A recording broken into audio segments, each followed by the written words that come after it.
Hey guys, how's it going? Hope you're having a great day.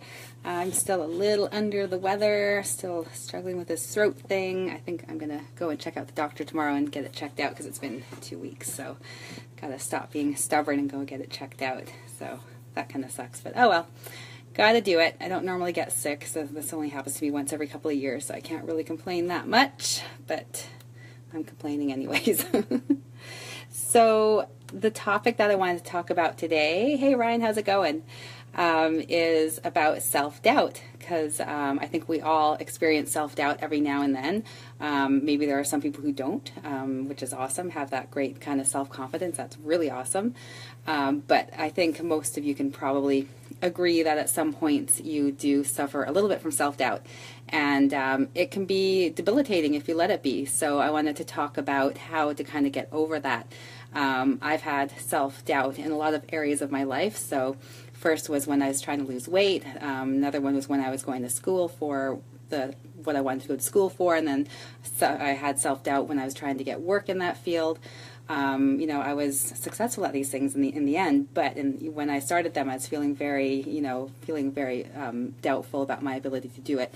And then starting a business, a lot of self-doubt there. And now competing in the figures competition coming up, tons of self-doubt there. So I know all about self-doubt, but I also know that you can deal with it and you can move forward and you can be successful, because I have been in the past with things that I felt very doubtful about. So I thought I'd talk a little bit about how to kind of get through that. Because if you let it stop you, you can really, cut yourself short. You can really cut yourself off from a lot of really amazing things, just by letting that self-doubt get the best of you. And it's all in your head. That's all it is. So you just have to figure out how to deal with that. So some tips. First one is acknowledge your self-doubt. So rather than, not trying something or not pushing yourself because it feels uncomfortable, just acknowledge that the feeling that you are feeling is self-doubt. And it's okay to feel that. It's okay to feel self-doubt. There's nothing wrong with that. So what matters is, what are you going to do next with that self-doubt? So if you acknowledge it, it means that you recognize it as something that is holding you back. So if you're able to recognize that, then you're able to analyze it and move forward. So that's a great thing. So that's why the first thing you want to do is acknowledge that self-doubt. So once you've done that, figure out what's the root of your self-doubt.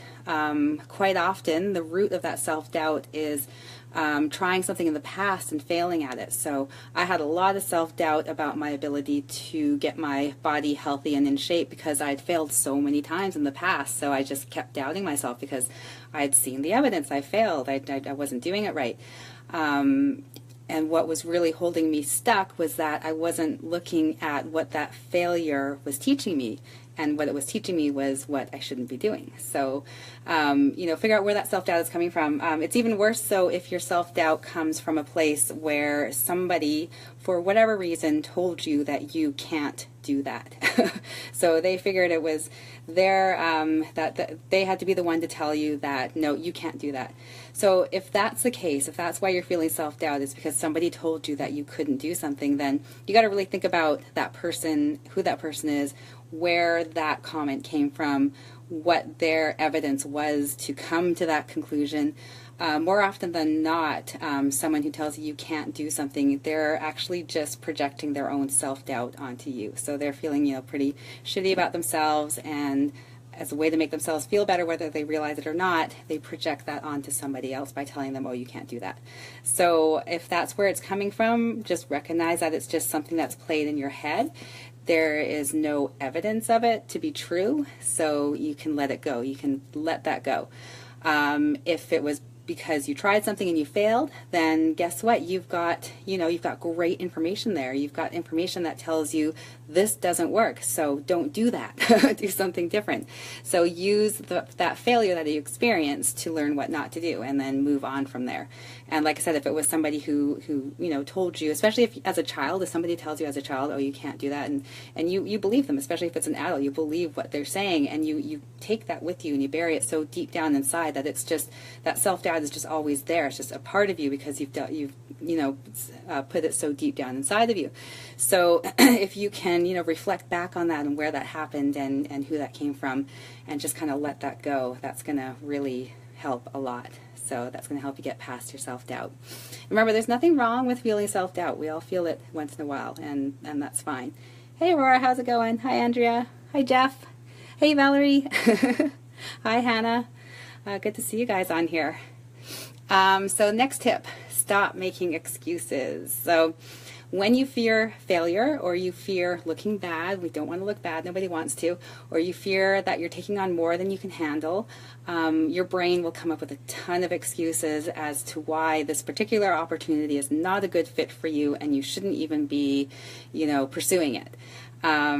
When you start making these excuses and you start justifying reasons for not starting something, you need to recognize that it's just your self-doubt talking, and you need to shut that down, shut that off, and just say, not making any more excuses. I'm just going to jump in and I'm going to do it.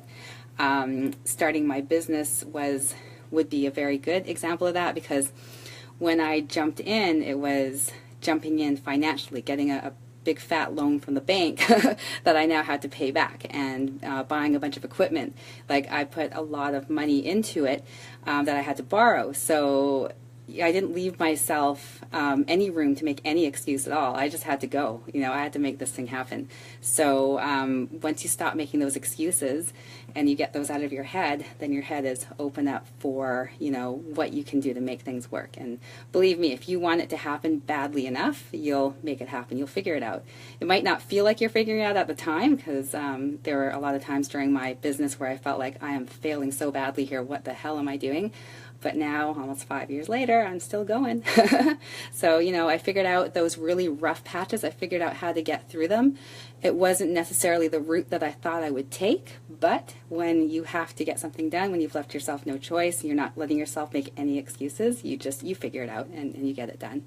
Hey, Danielle, how's it going? And Ryan, you like to remember, you want to do something, and even if you fail, you're okay with that. Yeah, you're human. It's self-confidence. And yes, that is so true. And that's actually one of my tips that's coming up, is that, it's okay to fail. It's good to fail, because you learn from that, and you just have to not be so hard on yourself when that happens. Like, you have to realize that that's just part of the process. So another one is to learn the skills. So maybe you're feeling self-doubt because you have a lack of skills, but pretty much everything can be learned. So maybe you are totally afraid of public speaking, but you need to get good at it. Well, then you can take courses to learn how to do that. Or, you doubt your ability to run a business. That was me. Then you take courses, or you find people who are running businesses that are successful and talk to them and find out and learn what you can do, and then take the next step. So, it's human nature to shy away from the things that we aren't good at. So when we're not good at something, we feel uncomfortable trying to do it. But that's not a good reason. That's not a good excuse to shy away. You can find anything and everything on the internet. So any skill you need to learn, you can Google it pretty much. Or you can find a friend, or you can find somebody who's doing what you want to do, and you can talk to them. People are really happy to share. So you can learn that skill. And I've learned so many skills over these past almost 5 years that I never even thought I would need to learn, but when it came down to it and I had to learn it, I learned it, and I made it happen. So it is possible. So now coming back to that easing up on yourself. So when you try something new, chances are you're going to experience some failure, and that's good, because it's an awesome learning tool. Failure is an awesome learning tool. You have to drill that into your head. You have to be comfortable with that. You should almost celebrate your failures, because you just learned something big when you failed. So, and I've had failures along the way, and I learned from them, and I moved on, and I won't repeat those failures because I know that it doesn't work. So, learning from them is so great. And so when you fail, don't get down on yourself. Don't let that negative talk creep into your head, Put things into perspective. Figure out what the valuable lesson was that you can learn from this failure. There's always a valuable lesson from every single failure. There's a really valuable lesson. Sometimes you have to look pretty hard for it, especially if you're feeling really low. You got to look really hard for it, but you'll find it. And it's always a great learning and growing tool. And then, like treat yourself like you would treat a close friend or a loved one who's struggling with something. We see a friend or a loved one who's struggling with a new skill and they fail. We don't go, oh, you're such a loser. You can't do anything. Like we say, that's, you didn't get it that time, but you're going to get it this time. And we believe in you and you can do this. Well, that's what you should be telling yourself, right? You should be talking to yourself the way that you would talk to someone that you really care about, because you need to really care about yourself. So, ease up on yourself. Don't be so hard on yourself. A lot of us are really hard on ourselves. I used to be way too hard on myself. It was terrible. I think I remember my mom commenting when I was quite a young child that I was just so hard on myself, and I really was. I took myself a little bit too seriously. So once you learn to ease up on yourself and you accept the fact that you are human, you're going to make mistakes, and that's okay. Life gets a lot easier. And it also, again, that's another thing that leaves your mind more open to new ideas and new opportunities that are coming your way and new people that can help you out. You just getting that negativity out of your head. And then the next one is stop asking for validation. So, input and feedback from others is great. You can learn a lot from the feedback and the input, or you can decide that their input isn't useful and you can ignore it. It's great, but trust yourself to make the decisions that are right for you, and don't wait for someone to tell you that you are correct before moving forward. If you always need somebody else's validation before moving forward with your life, it's going to be a very slow and boring ride. So you got to trust in yourself. You got to make these decisions for yourself. Even if they fail, that's okay.